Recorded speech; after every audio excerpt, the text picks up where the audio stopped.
Welcome back to the second segment of today's episode of Sex, Brains and Money. Thank you for tuning in. I hope you didn't mind Bon Bon being so frisky in the last segment. I think this will probably be her last appearance on the show because quite frankly she's just too big to fit in my lap, which is very sad because I'll always view her as this tiny little puppy. Anyways, today we are joined by Christian, who is a purveyor of escorts. Thanks for joining us today, Christian. Thank you for having me. So as you know, I've had escorts and sex workers and dominatrices on the show before, but you are the first client to actually come on and talk about his experiences, and I'm really glad that you decided to do that. So why don't you start out by just telling us how you came across escorting and what it was that sort of inspired you to get interested in seeing ladies? Well, the other thing is I saw a series of articles in La Presse, in the Montreal newspaper about 4 years ago.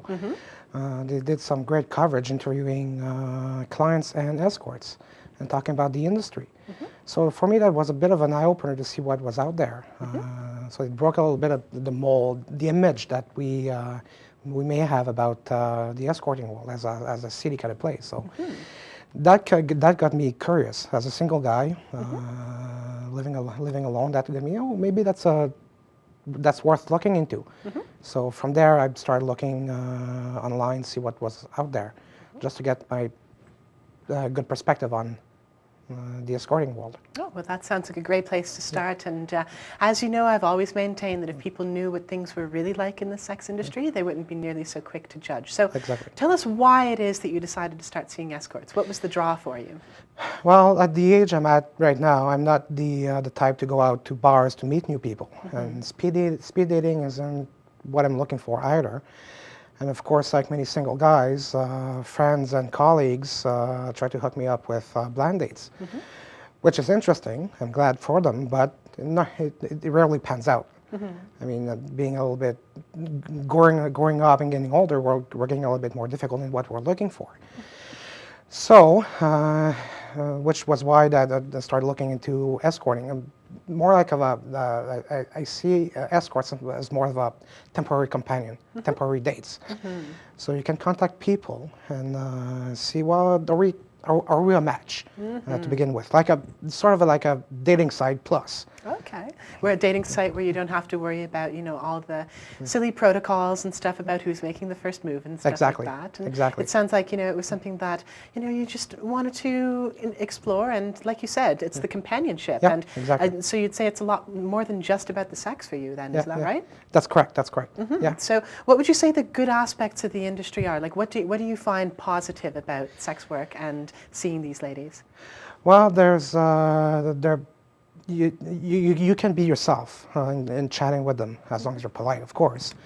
But and there's no judgment. And of course, if you're looking for plainly sex, or if sex is part of the element, the encounter, then there's no judgment at all. In the normal date, you've got to worry, well, what I'm looking for this or that. Is the person gonna like me or not? Or there's no hidden agenda, so to speak. We're there to meet. We're meeting. Then there's no expectations of keeping in touch.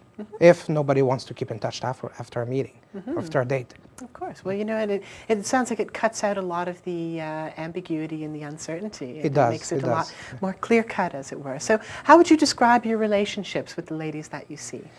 Well, for me, it's more than a business transaction.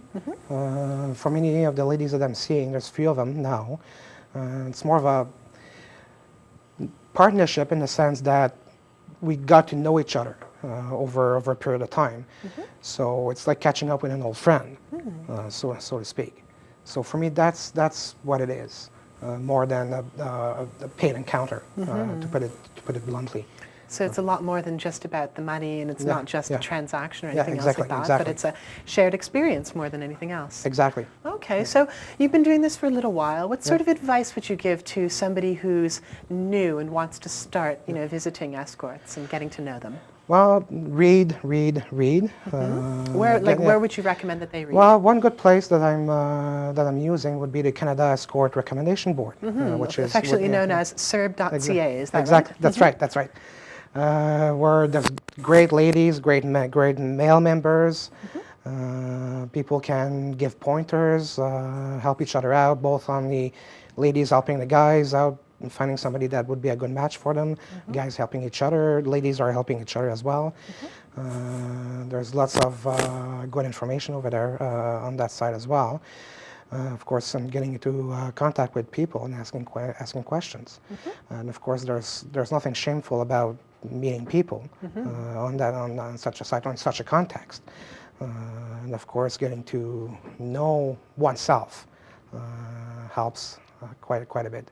So don't be shy. Okay, so the link for that, for anybody who is tuning in and watching, would be cerb.ca, and it's the Canadian Escort Recommendation Board, where you can get all kinds of information about all kinds of people. And as Christian has told us, it's a good place to do your research. And obviously, not all companions are the same. Exactly. There are many differences between ladies and stuff like that. And you can find out which ones are the ones that might appeal to your tastes. And as Cleopatra mentioned on the last episode, we have a wide range of providers in the industry, and I think that's what makes it so interesting. What do you think?